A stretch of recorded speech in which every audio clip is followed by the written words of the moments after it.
कारण असं आहे मी आपण का घेतला हा तर इतका सुंदर माहोल 2011 नंतर मी आजच पाहत आहे. कारण 2000 ते 2011 कमीत कमी 10 वर्षांनी मुलींच्या वर्षांमध्ये एक शिक्षक म्हणून होतो. 10वीपर्यंत प्राध्यापक करत होतो.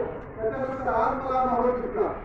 एखादा कृतीचा फळ होऊ द्या, एखादा जुना किती म्हातारा पैसा लावू द्या, त्याच्या अंगात सुटते अंतरिम त्याच्या मनात जे आहे भाषण करायला वाटत नाही, बाजूला होऊ द्या, त्याला वाटते आपल्यालाही संधी मिळावी. कोणाला कोणत्याही क्षेत्रातला घ्या, कलेच्या क्षेत्रातला घ्या, तिथं संगीत कार्यक्रम चालू आहे, ज्याच्या काही अंतःकरणात आहे त्याला वाटतं मलाही संधी मिळावी. तर मित्रांनो, हा माहोल बघून तर तुम्हाला एक मी कथा सांगणार आहे. मित्र, मी कालच सांगितलं नामाची व्याख्या सरांनी सांगितलं सुद्धा डोळ्याला दिसणाऱ्या किंवा कल्पनेने झालेल्या कोणत्याही वस्तूला किंवा तिच्या गुणधर्माला नाम असे म्हणतात. जिथं कल्पनेने जाणतो देव, देव कोणी पाहिलाय का? पाहिलं का? सांगा हात वर करून. पाहिलाय का? आपण कृष्णाला देव करून टाकला मित्रांनो. कृष्ण देव नव्हता, कृष्ण बंडखोर होता, कृष्ण माणूस होता. कृष्णानं पहिलं बंड कोणतं केलं माहिती का तुम्हाला? कृष्णानं पहिलं बंड केलं दूध विकायचं नाही. ते गळून जे आपण म्हणतो नाही, ते अडवलं दूध, त्याच्यातून वळण निर्माण झाली. आपल्या साहित्यिकाला त्याला वेगळं वळण दिलं. कृष्णानं काय केलं की आपल्या ह्याच्यातून दूध कोणीच विकायचं नाही.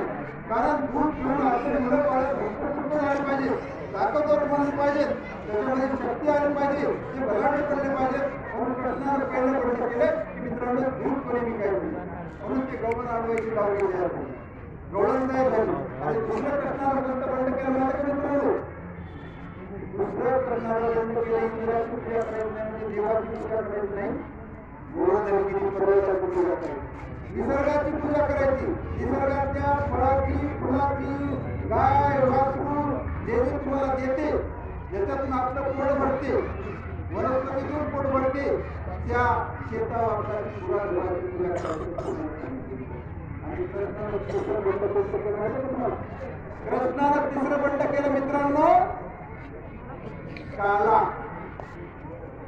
आजही काल्याची गरज आहे मित्र. गरिबी श्रीमंतीची दुरी कमी करण्याचा कृष्णानं प्रयत्न केला होता. अस्पृश्यतेची भावना काढून टाकण्याचा प्रयत्न केला होता. सगळ्याचा काला एका जागी. कोणत्याही जातीचा, कोणत्याही समाजाचा, गरीब, श्रीमंत, मध्यमवर्गीय सगळ्याचं एका जागी केलं. आणि गरीबाचा, मध्यमाचा, श्रीमंताला श्रीमंताला, सुवर्णाला सगळं केलं. आणि आपण काय केलं? श्रीकृष्णाला देव करून टाकलं.